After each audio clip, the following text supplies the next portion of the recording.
আগের দিন আমরা ভৈরবীর কথা বলতে বলতে ভৈরবীতে ভৈরবে চলে এসেছিলাম, কারণ সেটার প্রয়োজন ছিল। ভৈরবকে না বুঝলে ভৈরবী বয়ে যায় না, আবার ভৈরবীকে না বুঝলে, এবং দশ মহাবিদ্যার মধ্যে যেহেতু ভৈরবীর নামটা অন্য নয়, ত্রিপুরা সুন্দরীর নাম নেই, ফলত ত্রিপুরা ভৈরবী কিংবা ত্রিপুরা ভৈরবী এর কথাটাও আমাদের চিন্তা করতে হবে। কিন্তু প্রথমত ভৈরবী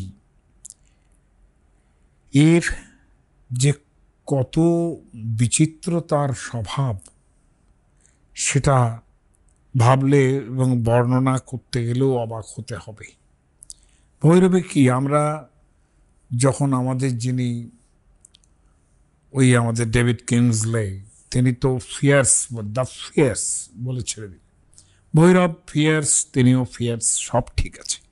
এবং ভৈরবীর যে চিত্র আঁকা হয়েছে প্রথমে, বিশেষ করে শব্দটাই এমন যেখানে ভৈরবী দুঃখ সংহন্ত্রী, ভৈরবী দুঃখ বিনাশ করেন,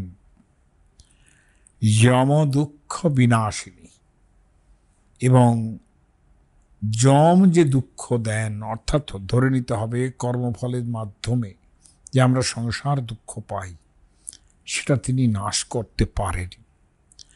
আর কি, যেটা মোস্ট ইম্পর্ট্যান্ট হয়ে দাঁড়াচ্ছে, যে কালো ভৈরব ভার্যাচ, ভৈরবকে বলা হচ্ছে কালো ভৈরব ভার্যা, কাল ভৈরবের তিনি ভার্যা, মহাকাল ভৈরব যাকে বলি, তার তিনি স্ত্রী। সেই জন্যে তার নাম ভৈরবী পরিকীর্তিতা। আমার সেই কারণেই কিন্তু ভৈরবের কথাটা বলতে হয়েছিল। এমনিতে ভৈরবের যে অর্থ আমরা গতদিন সেই পরশুরাম কল্পসূত্র থেকে বলতে চেয়েছিলাম, সেখানে ভৈরবী শব্দার্থশ্চ বলা হচ্ছে জগত ভয়, জগতের ভয়, মানে জগত ভরনাথ। আমি আর একবার বলি, ভৈরবী শব্দার্থশ্চ জগত ভরনাথ, মানে জগতের ভরণ। ভরণ মানে কি হওয়া উচিত? ভরণ মানে, যদি ভরণ কথাটা থেকে যদি ভার্যা হয়, তাহলে ভরণ এইটাই ভাবা উচিত যে তাকে যে ভরণ পোষণ করা, পোষণটা শব্দের সঙ্গে আসে, যে ভরণ যদি হয় তাহলে পোষণও হয়, কিন্তু শব্দ দুটো আলাদা। অনেক সময় ভরণ করলেও পোষণ হয় না। পোষণ মানে তাকে যে পোষণ করা, তার ভালো মন্দ, ভালো লাগছে কি ভালো না লাগছে দেখা, এইটা। আর ভরণ মানে আমি টাকা পয়সা দিয়ে তাকে ভরণ করছি, কিংবা চাল ডাল ভাত দিয়ে তাকে ভরণ করছি, মানে তার জীবনে বেঁচে থাকার রসদটা যোগাচ্ছি। তাহলে সেখানে ভৈরবীর ভ শব্দটা বলা হচ্ছে ভরনাথ। এখানে সাহেব ডেভিড কিংসলে একেবারে রীতিমতো একটা ভুলই করে ফেলেছেন। পরের শব্দটা ভৈরবী, এখন এই যে র শব্দটা, সেটা বলছেন রমনাথ। রমণ মানে আনন্দ দেওয়া, তার মানে এইখানেই পোষণ শব্দের অ্যাফিলিয়েশনটা চলে আসে। তার মানে ভরণ এবং পোষণ। আর ব হচ্ছে বমনাথ। বমন মানে বলা হচ্ছে শিবের কুক্ষিগত, অর্থাৎ মহাকালের কুক্ষিগত, যে জগৎ প্রলয়ের পর, মহাপ্রলয়ের পর যে শান্ত প্রকৃতি, যেখানে সত্য রজ তমের কোনো খেলা নেই, স্থির, সেটাকে বলা হচ্ছে শিবের কুক্ষিগত যে অবস্থাটা। সেই অবস্থাটা ধরে নিয়ে বলছে, তারপরে যে মুহূর্তে সৃষ্টির ভাবনা আসে, তখন বমনাথ অর্থাৎ কিনা তিনি উদ্গীরণ করলেন যে এইবার সৃষ্টি হবে। তার মানে এই বমনাথ এই জায়গাটাই কিন্তু টু ক্রিয়েট, রমনাথ যেটা সেটাই কিন্তু দাঁড়াচ্ছে পোষণের জায়গা। কিন্তু সাহেব কি করেছেন, তিনি ভরনাথ এই শব্দটা করেছেন টু ক্রিয়েট। নো, এটা হবে না। রমনাথ করেছেন টু প্রোটেক্ট। আমার ধারণা উল্টে ফেলেছেন। এটা যে উনি ভেবে চিনতে এটা করবেন এটা আমার মনে হয় না। হয় টাইপোলজিক্যাল, না হলে এই লেখাটা উল্টে গেছে উনি খেয়াল করেননি। কারণ এই ডেভিড কিংসলি সাহেবকে অত দোষ দিয়ে লাভ নেই, কিন্তু মহাপণ্ডিত মানুষ তিনি। এই ভুলগুলো ওনার হবে এটা আমার ঠিক খুব বিশ্বাস হয় না। ভুল করেন উনি মনে হয়, কিন্তু ওই উল্টে পাল্টে গেছে। ভরণ বলতে টু ক্রিয়েট এটা হতেই পারে না। ভরণ বলতে ওই যে ভরণ, সাস্টেনেন্স যার থেকে আসে, সাস্টেইন করা। আর রমনাথ এইটার মানে দাঁড়াবে কিন্তু যে ওই ওই ওই তিনি পোষণ করছেন, অর্থাৎ যিনি পোষণ করা মানে ভালো মন্দর বিচার করে তাকে পোষণ করা। আর ওই ব শব্দটা যেটা, সেটা বমনাথ, সেটাই টু ক্রিয়েট। বমন মানে এখানে একেবারে আক্ষরিক অর্থে একটা বমি ধরার কোনো প্রয়োজন নেই।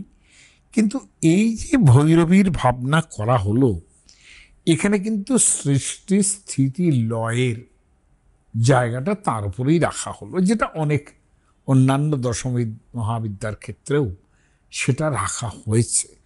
এবং খুব একটা উপরি স্তরের তত্ত্ব যদি হয়, তাকে সৃষ্টি স্থিতি লয়ের করছেন তিনি।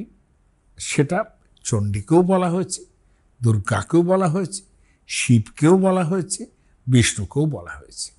কারণ এটা যখন তখন হতে পারে, তাদেরই বিভিন্ন আসপেক্ট ধরেই এই জিনিসগুলো হয়।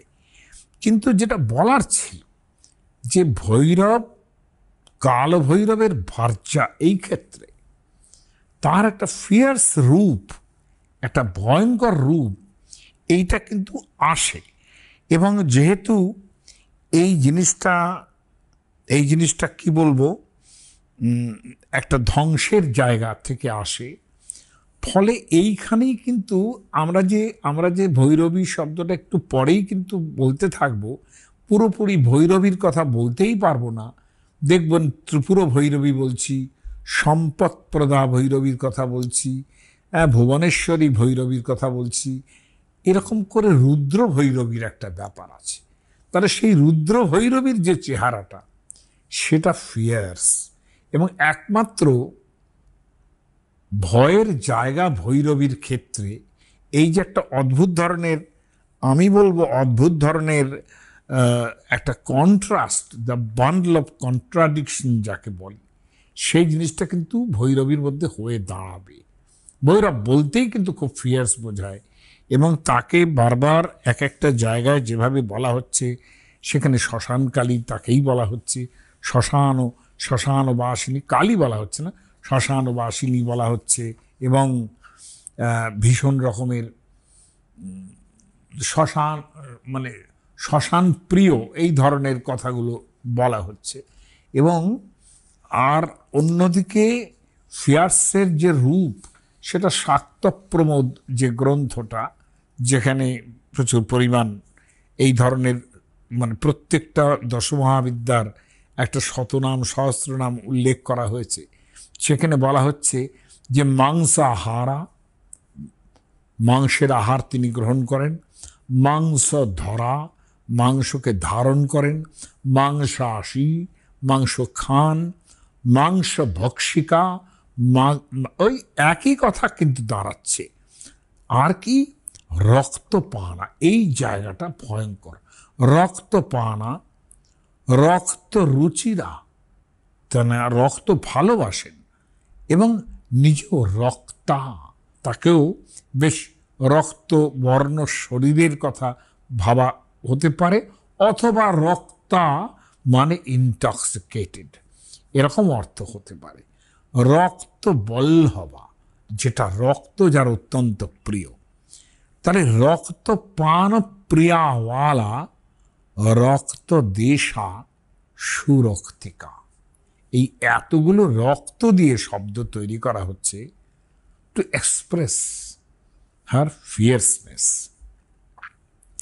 এই রকম একটা দিক। আবার আর একটা দিক বলা হচ্ছে যে ভৈরবী ভয়ঙ্কর রকমের কামনার জায়গায় তার একটা বিশাল ব্যাপার আছে। অর্থাৎ তিনি, আমি এই ইয়েতে আপনার এই সারদা তিলক তন্ত্র যেটা, সেখান থেকে অন্যান্য শ্লোকগুলো পরে পড়ব, যেটা তার ফিয়ার্স রূপ নয় এবং সেটা তন্ত্রসারেও আছে। কিন্তু সারদা পীঠে একটা জায়গায় খুব উল্লেখ করা হচ্ছে যে ইচ্ছাদি শক্তিভীর যুক্তম ভৈরব্যা পীঠমর্চয়েত।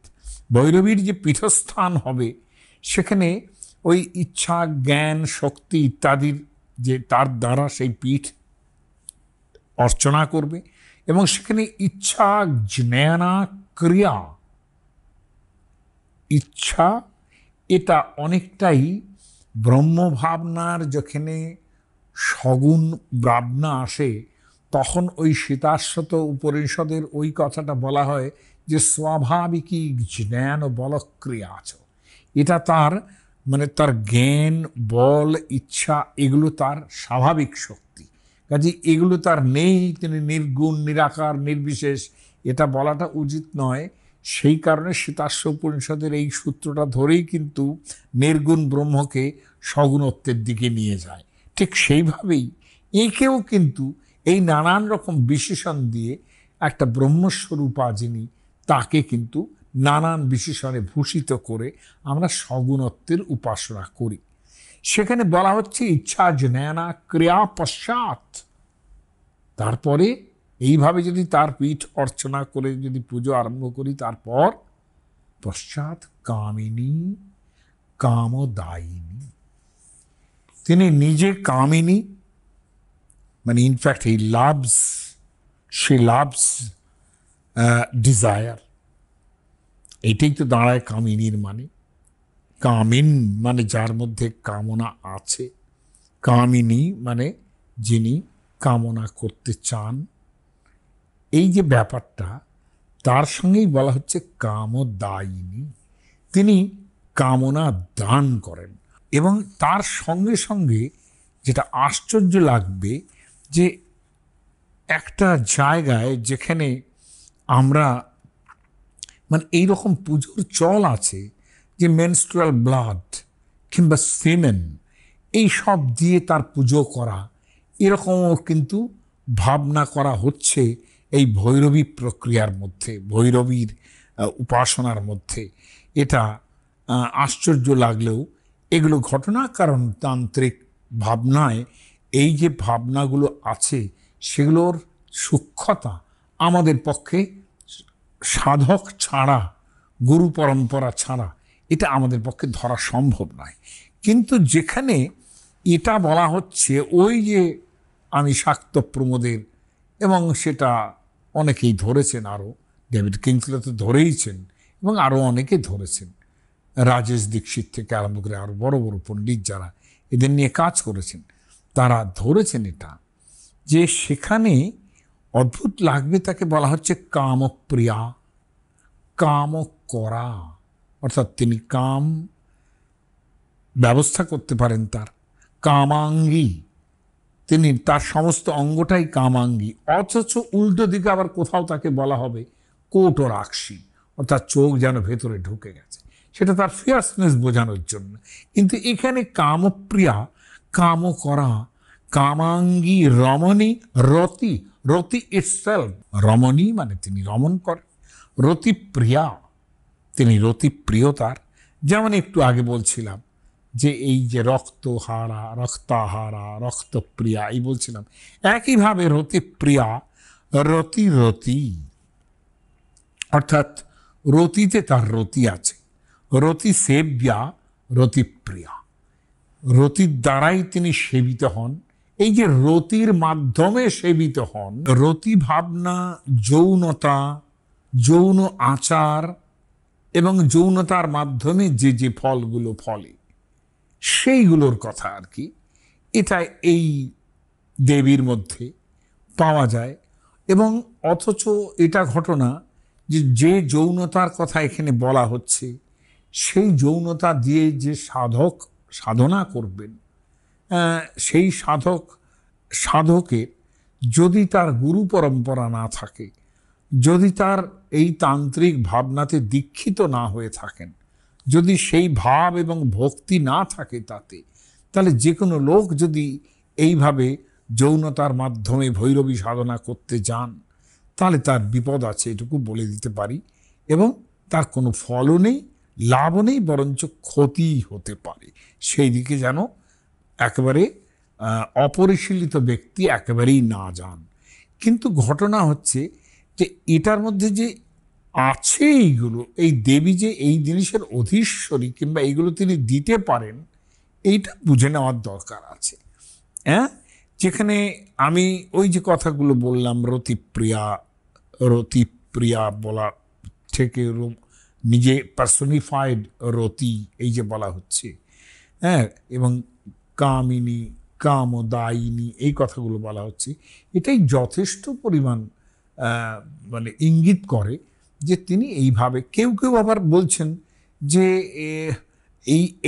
এই যে কথাটা যে রতি সেব্যা, রতির মাধ্যমেই তাকে সেবা করা যায়, অর্থাৎ যৌনতার মাধ্যমেই যে সেবা করা যায়, সেখানে আরও স্পেশালিটি এরমভাবেও বলা হচ্ছে যে শুক্রাত্মিকা। শুক্রাত্মিকা মানে বুঝতে পারছেন যে পুরুষের বীর্য, শুক্রাত্মিকা, তাকে শুক্রের সঙ্গে একাকার করে দেওয়া হচ্ছে। তার মানে এই যে ক্রিয়েশনের যে বীজ, সেই বীজের সঙ্গে কিন্তু একাকার করা হচ্ছে। একটুখানি ভেবে দেখবেন এগুলো। শুক্র করা, তিনি এই শুক্র তৈরি করতে পারেন। সুশুক্রা, তাকে বলা হচ্ছে তিনি মানে শুক্রের অধিষ্ঠাত্রী। সুশক্তিকা, সুশক্তিকা, শক্তি, এই শুক্রের বদলে শক্তি কথাটা ব্যবহার করা হচ্ছে। হ্যাঁ, শক্তি মানে কিন্তু ঠিক শুক্র নয়, কিন্তু ওই ধরনের শব্দ একটা ব্যবহার করা হলো। শুক্র পূজক পূজ্যাচ, যারা শুক্রের পূজা করেন, তার মানে বীজ ভাবনায় যারা পুজো করেন, তাদের পূজ্যা তিনি।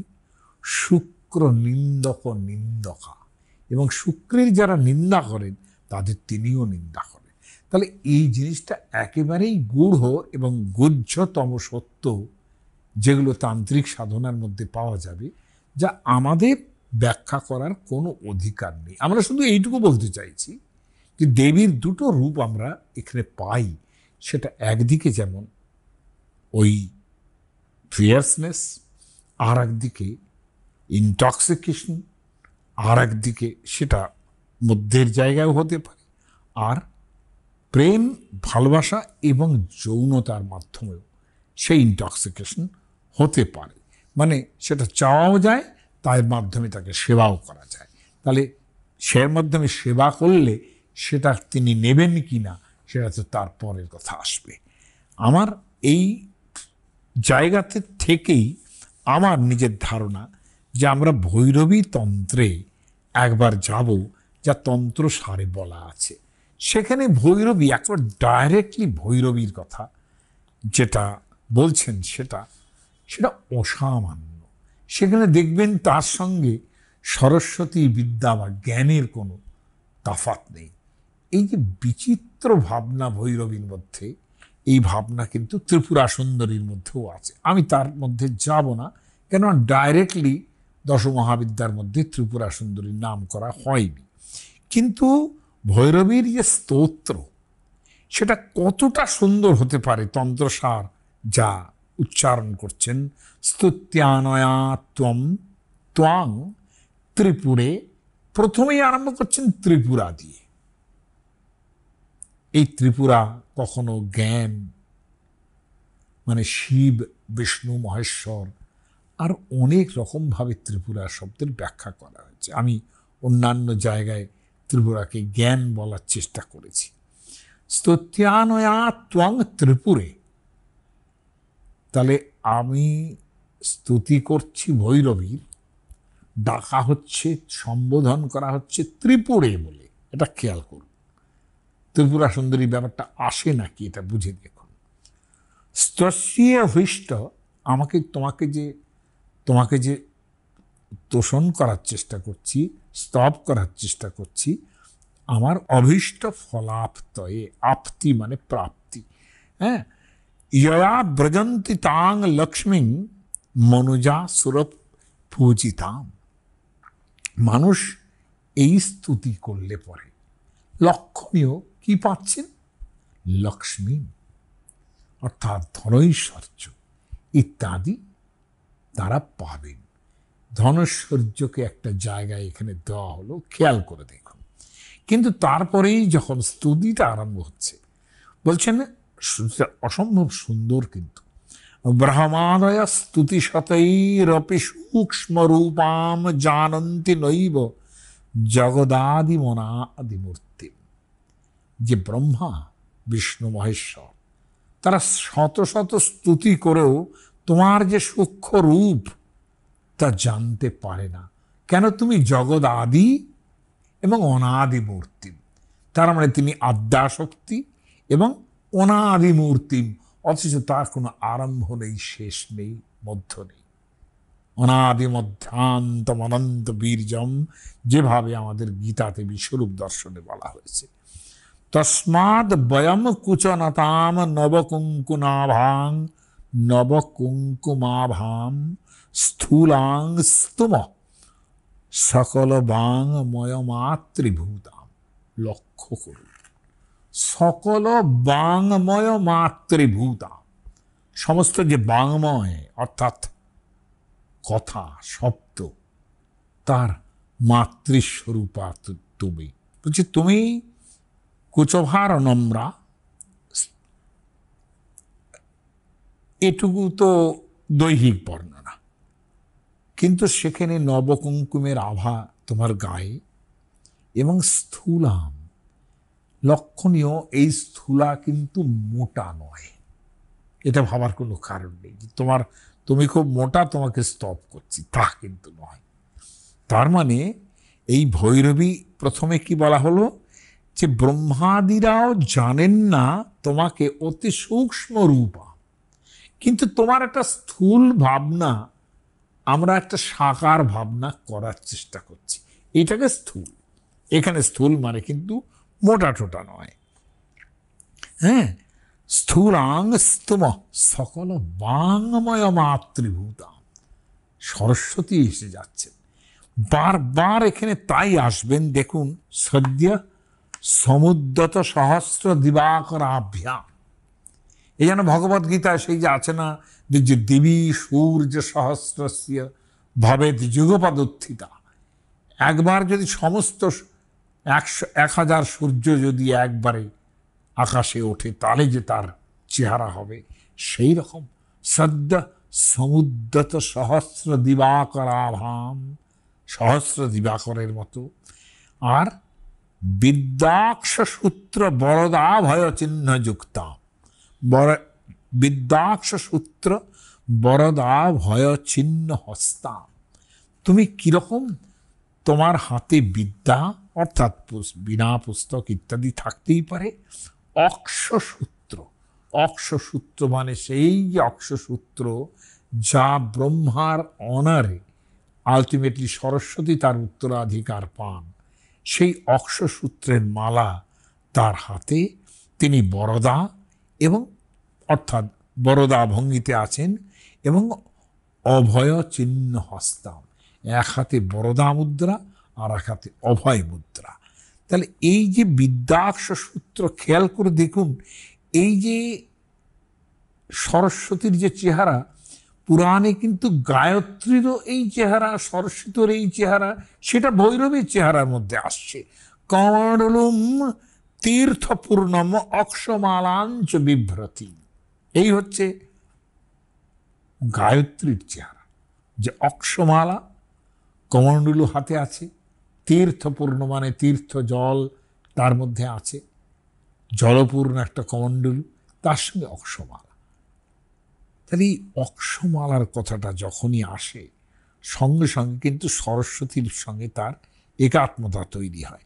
নেত্রোৎপলাই স্ত্রীভির অলঙ্কৃত বক্মপদ্রাত্মিত্রনয়নী ত্বাং তারহার রুচিরাং ত্রিপুরে ভজাব। আবার দেখুন ত্রিপুরা, হ্যাঁ, তোমাকে আমরা ভজনা করছি, তার হার রুচিরাম, নক্ষত্র খচিত হার তোমার গলায়, সিন্দুর পুর রুচিরম কুচহার নম্রম, মানে বলতে হবে না আপনাদের, জন্মান্তরেষু কৃতপুণ্য ফলই গম্যম। অনেক জন্ম জন্মান্তর ধরে যদি সেই পুণ্য করা যায় তবে তোমাকে পাওয়া যায়। অন্যোন্য ভেদ কলহা কুল মানসাস্তে জানন্তি কিং জরধিয় স্তব রূপমম্ব। হেমা, এই অন্যান্য ভেদা সবকিছুর মধ্যেই যারা ভেদ দর্শন করছেন, তার মানে অভেদ দর্শন করতে হবে একেবারে বৈদান্তিক দৃষ্টি। যারা এইরকম সর্বত্র ভেদ ভেদ, এটা এটা এটা নয়, এটার সঙ্গে ওটা নয়, এই যে ভাবনা করছে জীব এবং জগৎ, তার মধ্যে যিনি ভেদ করছেন পরমেশ্বরের সঙ্গে, অদ্বৈত বেদান্তের ভাবনা, তারা কি করে, তারা তো জড়ধী জড়বুদ্ধি, তারা কি করে তোমাকে জানবে? স্থূলাং বদন্তি মুনয় শ্রুতয়ো গৃণন্তি। কেউ তো বলছেন তিনি স্থূল অর্থাৎ সাকার তার চেহারা, হ্যাঁ, সূক্ষ্মাং বদন্তি বচসাম অধিবাসমন্যে। অন্যেরা বলছেন না তুমি সূক্ষ্ম, সমস্ত কথা যা আমরা বলি তার অধিবাস মানে বসতি সেখানে। ত্বাং মূল মাহুর অপরে জগতাং ভবানী, ভবানী শব্দে উল্লেখ করা হচ্ছে, যা আমরা সেই বলি না গতিস্তাং গতিস্ত্বং তমেকা ভবানী, সেই ভবানী একেবারে দুর্গা ভবানী যার কথা, সেই ভবানী বলে উল্লেখ করা হচ্ছে ভৈরবীকে। আমরা তোমাকে মূল, সমস্ত কিছুর মূল বলে চিহ্নিত করছেন সকলে। মন্যামহে বয়মপার কৃপাম্বুরাশিম। আমরা কিন্তু তোমাকে শুধু এই শ্রুতি এইরকমভাবে জানে, অন্যেরা এইভাবে জানে, তারা ওইভাবে জানে, আমরা তোমাকে শুধু কিছুই চাই না, আমরা তোমার কৃপা কটাক্ষ শুধু চাই, আর কিছু চাই না। চন্দ্রাবতংশ কলিতাং শরদিন্দু শুভ্রাম, এই লাইনটা তো আমাকে বলতেই হবে। চন্দ্রাবতংশ কলিতাম, চাঁদের মতো শরদিন্দু শুভ্রাম, শরৎকালে চাঁদের মতো রং তোমার, কিন্তু 50 অক্ষরময়ীম, 50টা যে বর্ণ আছে সেই অক্ষরময়ী হচ্ছে তুমি। তান্ত্রিকতার ক্ষেত্রে এই যে 50 বর্ণ লিপিমালা, এর একটা বিশাল মূল্য আছে, কিন্তু যা তারাই বোঝেন, আমরা বুঝি না। তারা যখন একটা যন্ত্র তৈরি করেন, ত্রিপুরা সুন্দরীর যন্ত্র, অমুক যন্ত্র, ধোঁয়াবতীর যন্ত্র, দেখবেন নানান জায়গায় একটা নানান রকমভাবে জ্যামিতিকভাবে সেগুলো কাটা কাটা থাকে, এখানে এই বর্ণ, এখানে ওই বর্ণ, এখানে সেই বর্ণ, এইভাবে তারা লেখেন। কিন্তু এবং কোনো কোনো জায়গায় এই ভৈরবীকে কিন্তু বর্ণেশ্বরী বর্ণেশ্বরী বলে ডাকা হয়েছে, এবং সেখানেও অক্ষস্রজম হরিণপুত, একটা মৃগ শিশু তোমার হাতের মধ্যে আছে। উদগ্র টঙ্কং, টঙ্কং হাতে একটা বেশ, টঙ্ক মানে কিন্তু টাঙি, যাকে আমরা টাঙি বলি না, যে এই একটা একেবারে খড়গের মতো, সেটা টাঙি। টাঙি জিনিসটা ভয়ঙ্কর জিনিস, অনেকটা আদিবাসীদের মধ্যে ব্যবহার হয়। উদগ্র টঙ্কং বিদ্যাং করৈ রবিরতম দধতিং ত্রিনেত্রাম। এই হচ্ছে বর্ণেশ্বরীর ভাবনা। আমি এত কিছুর মধ্যে যাব না, লাস্ট জায়গাটা একটু আমি আসি, না বললে এটা অন্যায় হয়ে যাবে। এখানে বলছেন শম্ভু স্তমোদ্রিত নয়া কলিতার্ধ ভাগ। শম্ভু, তুমি শম্ভু মহাদেব। বিষ্ণুস্তমঘ কমলা পরিবদ্ধ দেহ, তাহলে অর্ধতনয়াতে, অর্ধতনুতে যিনি অদ্রিতনয়া অর্থাৎ অর্ধনারীশ্বর, যিনি তিনি তো পার্বতীকে গ্রহণ করেছেন তার অর্ধ শরীরের মধ্যে, তিনি সেই শম্ভু। আমার মনে হচ্ছে কমলা যে লক্ষ্মী, তার দ্বারা আলিঙ্গিত যে বিষ্ণু, সেটাও তুমি। আমার পদ্মোদ্ভবস্তমসি বাগ অধিবাস ভূমি। আবার সরস্বতীকে অনেক সময়ই কনসর মানে মানে কনসর্ট বলা হয় ব্রহ্মার। হ্যাঁ, তো তিনি তাকেই বলা হচ্ছে যে তুমি ব্রহ্মাও বটে। ক্রিয়াশ্চ জগতি ত্রিপুরে ত্বমেব। আবার ত্রিপুরে, আমি কেন ত্রিপুরা সুন্দরীর কথা আর বলবো। হ্যাঁ, অতএব ত্রিপুরে সমস্ত জগতের যা কিছু ক্রিয়া কর্ম সব তুমি। এটা থেকেও আরও একটা লাইন আমি লাস্টে বলে এটা শেষ করব। বলছেন আনন্দ জন্ম ভবনম ভবনং শ্রুতিরাম চৈতন্য মাত্র তনুমম্ব তবাশ্রয়ামি। চৈতন্য মাত্র চিৎ রমেশ বিষ্ণুভিরুপাসিত পাদপদ্মাম। ব্রহ্মা বিষ্ণু মহেশ্বর তোমার পদসেবা করেন। সৌভাগ্য জন্ম বসতি ত্রিপুরে যথাবৎ। আবার ত্রিপুরে। লাস্ট নারায়ণীতি, তুমি নারায়ণী। নরকার নবতারিণীতি, তুমি এই পৃথিবীর জগতের নরক যন্ত্রণার থেকে তরণ করাও, মানে তারা। গৌরীতি খেদ সমনীতি সরস্বতী, তুমি গৌরী, তুমি সমস্ত খেদ দূর করো, কষ্ট দূর করো। সরস্বতী, তুমি সরস্বতী। জ্ঞান প্রদেতি নয়নত্রয় ভূষিতেতি।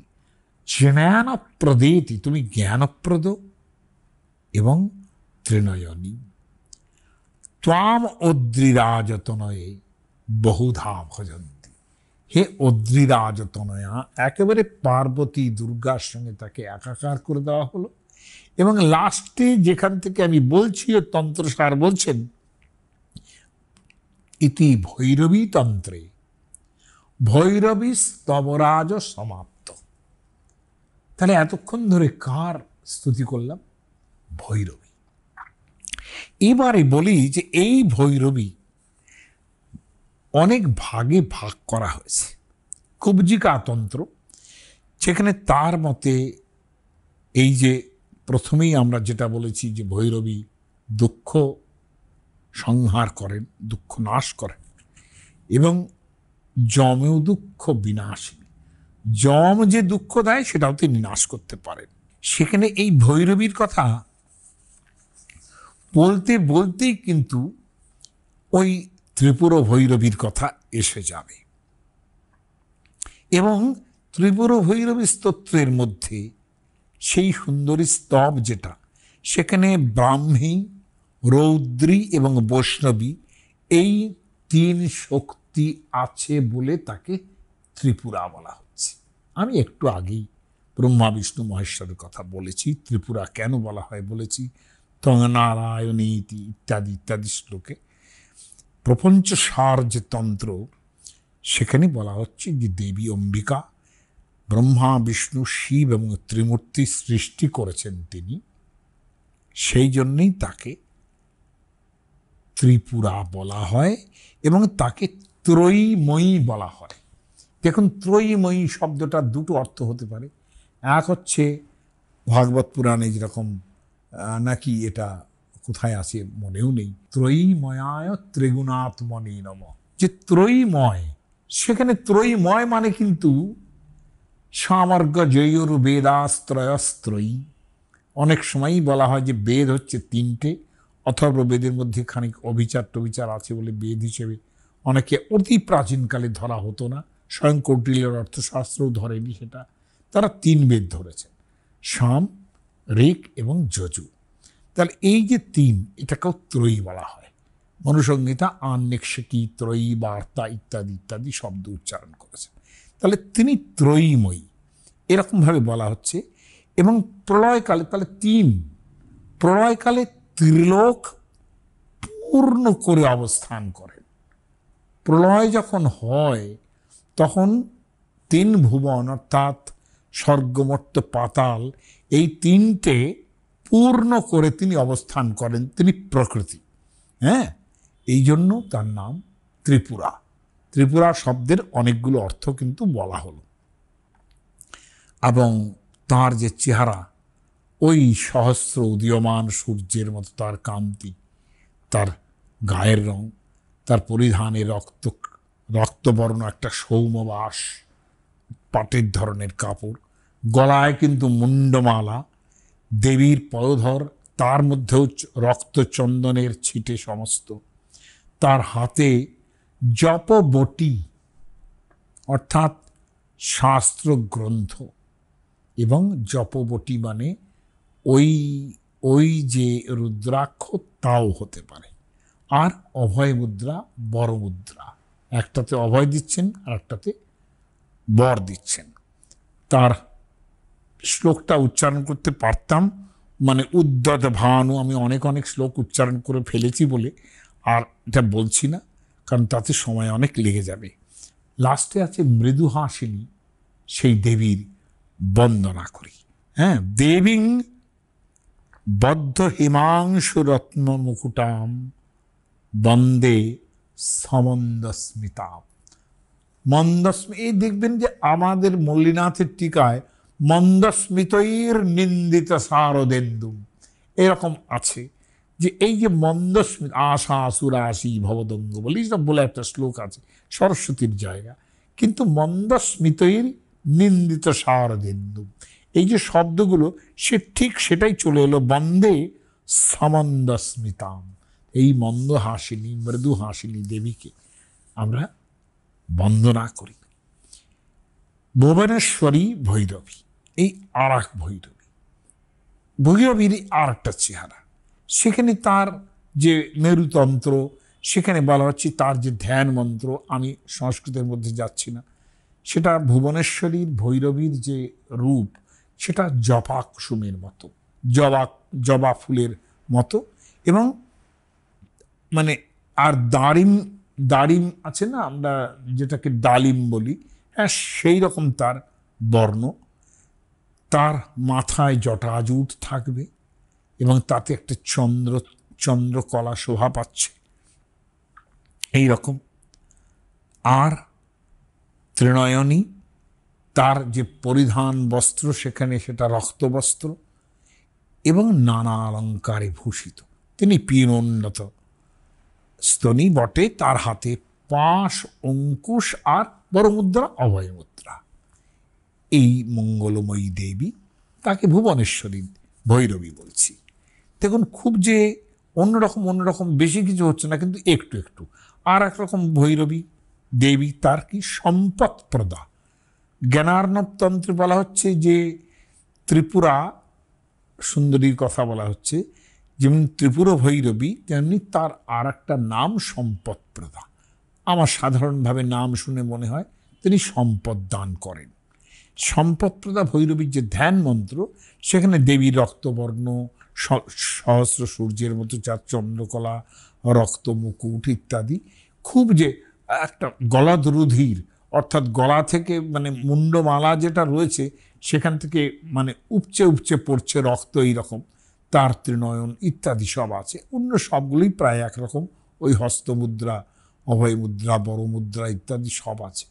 আমি একটু ডিফারেন্স সহ, কিন্তু শটকুটা ভৈরবী একটা অদ্ভুত নাম, এটা শুনলে মনে হবে। কিন্তু এই মন্ত্রে যে বিদ্যার, এই মন্ত্রে এই যে বিদ্যা ইনি হোল্ড করেন আর কি, অ্যাবাইডিং ডিয়েটি, সেটা হচ্ছে 6টা ব্যঞ্জন বর্ণ। কূট অর্থাৎ এই ব্যঞ্জন বর্ণের মধ্যেই তার কূট অর্থাৎ তার ভাবনার যে বীজ রয়ে গেছে, অথচ সেটা সাধারণে বুঝতে পারে না বলেই একটা কূট শব্দটা ব্যবহার করা হয়েছে। এরও ধ্যান মন্ত্র আছে, তার ওয়াল সূর্যের মতো, অর্থাৎ সদ্য উদিত সূর্যের মতো, জবা কুসুমের মতো তার বর্ণ, গলায় মুন্ডমালা ইত্যাদি ইত্যাদি। রুদ্র ভৈরবীর কথা বলছিলাম।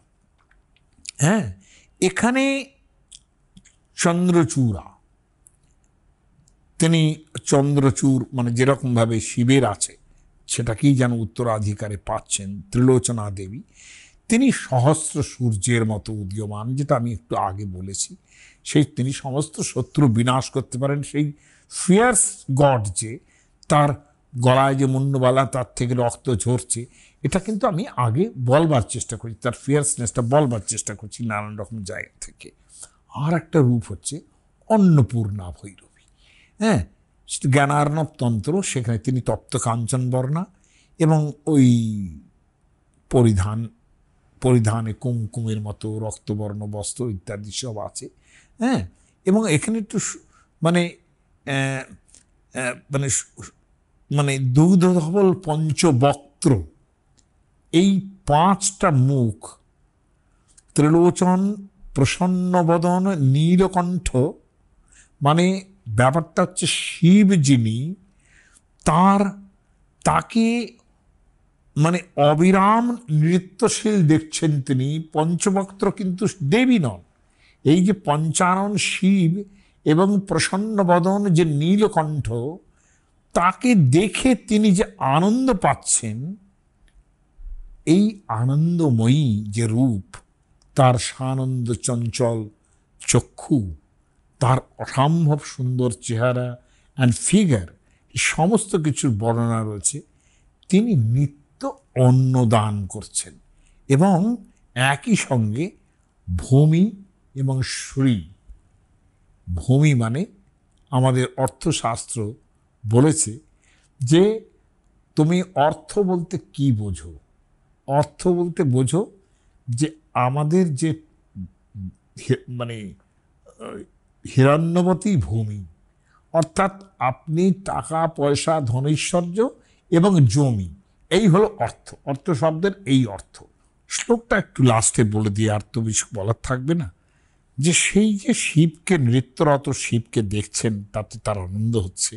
এর মধ্যে একটা অদ্ভুত রোম্যান্টিক্স ভাবনা কিন্তু এই শুধুমাত্র অন্নপূর্ণা ভৈরবীর মধ্যে দেখতে পাচ্ছি, যে কপর্দিনম স্ফুরৎ সর্পভূষণম কুন্দ সন্নিভম, ভস্মমাখা গায়ে তার কুন্দ ফুলের মতো চেহারা হয়ে গেছে, সাদা। হ্যাঁ, স্ফুরৎ সর্পভূষণম, মাঝে মাঝেই মাথার ওখান থেকে জটা কলাপের মধ্যে থেকে সাপ বেরিয়ে আসছে। নৃত্যান্ত মনিসঙ্গ হৃষ্ট, অনবরত তিনি যে নাচছেন, সেটা দেখেই আনন্দময়ী পরাম, সেই আনন্দময়ী যে পরানন্দময়ী যে অন্নপূর্ণা ভৈরবী, সানন্দ মুখ লোলাক্ষে, তার মুখখানা, এবং একটা অদ্ভুত রোম্যান্টিসিজমে শিবের দিকে চেয়ে আছেন তিনি। লোলাক্ষিং মেখলাঢ্য নিতম্বিনীম, এবং মেখলা পরা রয়েছে। নিতম্বিনী বলতে একটা ওয়ান অফ দ্য মানে ফাইনেস্ট ফিগার্স যদি বলা যায়। তাই অন্নদান রতাং নিত্যাম, তিনি অন্নদান করছেন সবসময়। ভূমি শ্রীভ্যাম অলঙ্কৃতা, ভূমি এবং শ্রী এর দ্বারাই তিনি অলঙ্কৃত। অর্থাৎ এই যে অন্নদান করছেন, তার সঙ্গে এই বিশেষণটা দিয়ে দেওয়া হলো যে ভূমি, জমি এবং শ্রী, ঐশ্বর্য সম্পদ সব সময় তার সঙ্গে আছে বলেই তিনি এগুলো দিতে পারেন। তিনি অন্নপূর্ণা। আর অন্ন মানে শুধুমাত্র খাদ্যদ্রব্য ভাববেন না। আমরা যে সোনা পরি গায়ে, গয়না পরি গায়ে, সেটাও কিন্তু আমরা খাচ্ছি, আমরা ভোগ করছি। এই ভোগ করছি মানে সেটাও অন্ন। যা যা আছে সম্পদ, ভাবনা, সব কিছুই তিনি যোগাচ্ছেন। এই জন্যে তিনি অন্নপূর্ণা, অন্নপূর্ণা ভৈরবী।